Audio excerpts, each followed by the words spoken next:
Selamat malam dimanapun pendengar setia berada. Balik lagi bersama podcast Anjir Jalan Muklis. Podcast yang santuy, yang relax and enjoy. Enggak bacot.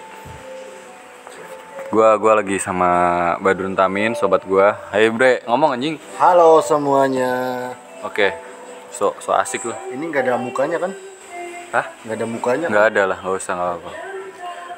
Badrun, Ya. apa yang menarik dari Badrun? Yang menarik dari gue itu seorang cowok yang punya sebuah bewok yang bisa memikat seorang wanita. Oh Itu sih gitu. yang gue tahu. Anjing ya.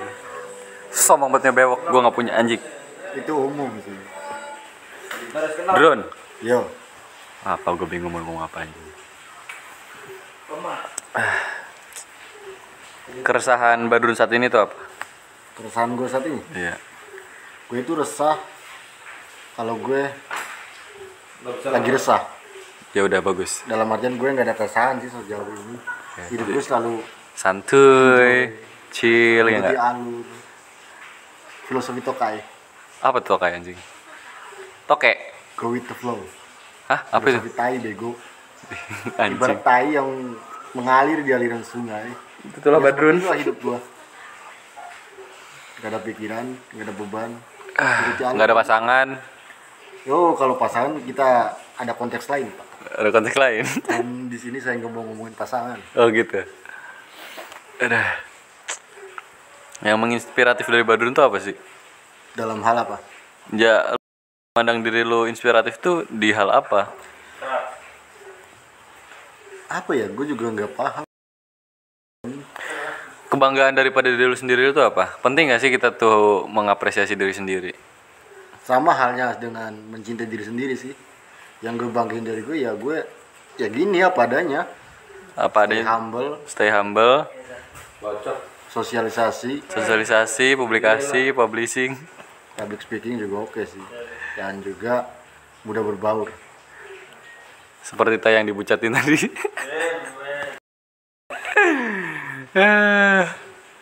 Lucu anjing. Dinamika hidup. Apa pencapaian yang paling lu syukurin dari perjalanan hidup lu sampai saat ini? Pencapaian yang gue syukuri selama gue hidup ya sebenarnya belum ada sih. Berarti ada goals yang belum lu capai. Banyak banget. Penting gak sih orang tuh punya misi? Penting karena kalau kita nggak ada, asalnya gini, kalau kita nggak ada tujuan, buat apa juga sih kita hidup? Masa kita cuma hidup buat nunggu mati? Tapi kan ada orang yang bodo amat aja gitu. Ya udah, ya gue jalan sedapatnya gue aja gitu.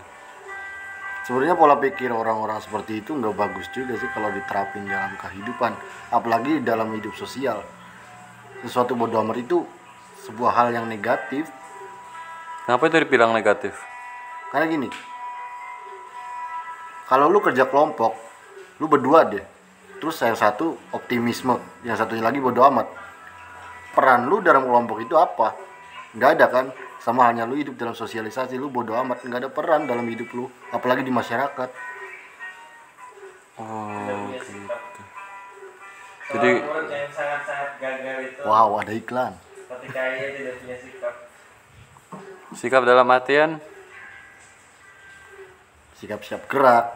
oh ketika siap maju gerak, jalan. balik kanan, Siap. siap gitu. Ketika ekspektasi tidak tercapai dengan sudah kita laluin dan hal itu terjadi begitu saja di luar dugaan, bukan? Ya kalau misalnya tercapai tapi tidak sesuai ekspektasi, Iya. ya udah syukurin, yang penting udah tercapai kan. Kan tidak tercapai anjing.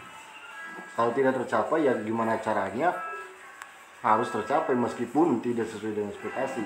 Karena itu sebuah tujuan kan. Mungkin belum tercapai ya di bahasa enak didengar. Sebuah tujuan itu tidak mungkin tidak tercapai, belum tercapai. Selagi masih ada waktu pasti harus terus dicoba gitu maksudnya. Ya, gagal juga perlu sih. Kadang kita harus merasakan yang namanya gagal dulu. Tapi lebih bagus lagi kita langsung bisa. Kenapa gagal itu penting? Karena gagal itu sebuah pengalaman yang sangat bagus untuk hidup lebih baik juga, buat dorongan maju, semangat. Karena dari sebuah kegagalan. Tapi banyak orang yang frustasi yang akhirnya mengambil jalan lain karena kegagalan itu sendiri. Maka dari itu, frustasi itu sebenarnya apa ya? Kurang motivasi aja sih. Ya kalau kita ngikut anak-anak zaman sekarang mungkin dari dengerin lagu-lagu juga itu sudah jadi dorongan motivasi. Yang nge-gay juga bisa buat yang kelaingan. Goblok. Kita nggak ngomongin itu. Indonesia sensitif men. Meskipun gue punya temen gay juga sih. Oh, tapi lu enggak? Ya, Kenapa enggak terjun? kenapa kita ngomongin gay anjing? Gue masih suka cewek. Masih suka berarti diksi lu diperbaikin anjing. Dan gue juga selalu suka cewek anjing. Oke, next. Drone, apa sih yang mau lu tunjukin ke dunia sosok Badrun itu seperti apa? Ya gini, apa adanya. Gue gak neko-neko, gue juga nggak aneh-aneh. Lu kalau kenal gue ya udah gini, belak-belakan.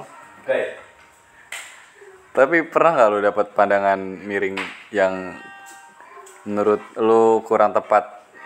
Itu gimana lu menyikapinya? Dulu banget gue sering dianggap yang aneh-aneh. What is that? Bukan dalam artian gay, maksudnya gue itu kayak ya ada sih sebagian temen yang bilang kalau gue itu orangnya kurang baik, nakal atau semacam bangsat lah itu. Seperti itu? Ya itu zaman sekolah. Apa yang orang lain hingga berpikiran seperti itu? Gue nggak bisa bicara lebih jauh sih, karena bagi gue juga itu terlalu sensitif dan gue pribadi. Dan gue menyikapinya dengan cara, so men lu nggak kenal gue, ya udah itu aja.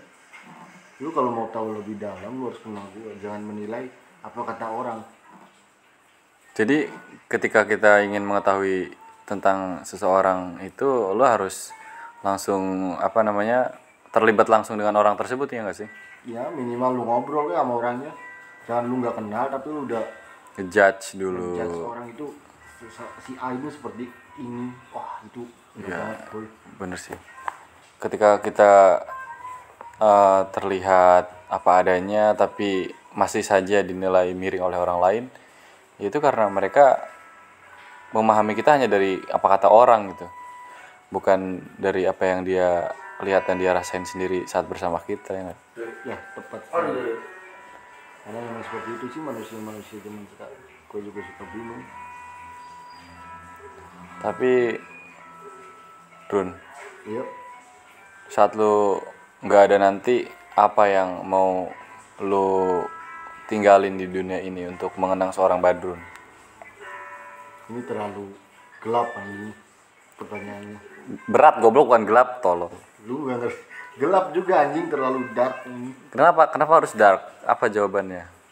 Yang mau gue tinggalin buat yang dikenal.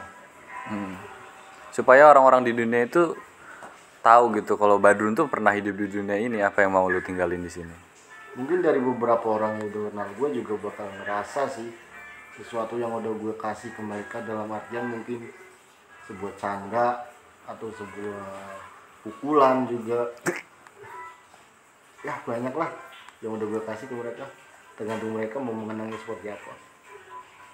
Lu lebih suka dicintain oleh orang-orang yang hanya lu juga cintain, maksudnya dalam circle yang sempit tapi mereka berharga, atau lu cenderung orang yang suka diperhatikan oleh banyak orang dan suka menjadi terkenal? Lu bagian yang mana?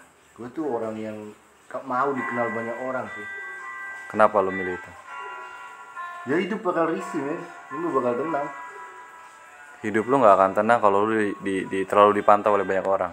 Gue lebih memilih gue kenal banyak orang ketimbang gue dikenal banyak orang.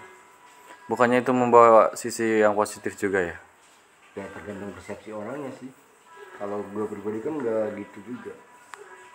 Nggak terlalu excited buat harus famous gitu like that. Enggak, gue tujuan gue bukan buat famous sih. Tapi apa? Buat saling mengenal aja. Kalau famous itu lebih berat lagi. Kenapa itu dibilang berat? Karena kemungkinan satu Indonesia juga bakal kenal. Dan semua gerak-gerak lu menjadi perbincangan banyak orang itu. Itu yang gak lu suka. Ya, gue gak suka sih. Gue banyak hal-hal yang terlalu pribadi untuk diekspos. Berarti lu suka private dan freedom life gitu. Gue lebih suka ke freedom tinggal ke private-nya. Gue nggak terlalu private orangnya. Tapi orang-orang yang terlalu mengekspos privasinya di Media sosial. di publik itu, Ya kita sebut media sosial lah ya. ya itu sebenarnya perlu nggak sih? Ya kalau gue pribadi sih gak harus ya, nggak harus semua kegiatan lu expose, tapi karena kebanyakan juga mereka yang nyamannya kayak gitu, ya udah mau di gimana lagi. Tapi banyak orang yang akhirnya terjebak di dunia maya nggak sih? Kayak lu lebih banyak habisin waktu lu berjam-jam di dunia maya ketimbang lu sosialisasi dengan yang berada di sekitar lu gitu. Ya kebanyakan seperti itu. Mereka lebih sering bersosialisasi di dunia maya memang di sekitar masyarakat mereka.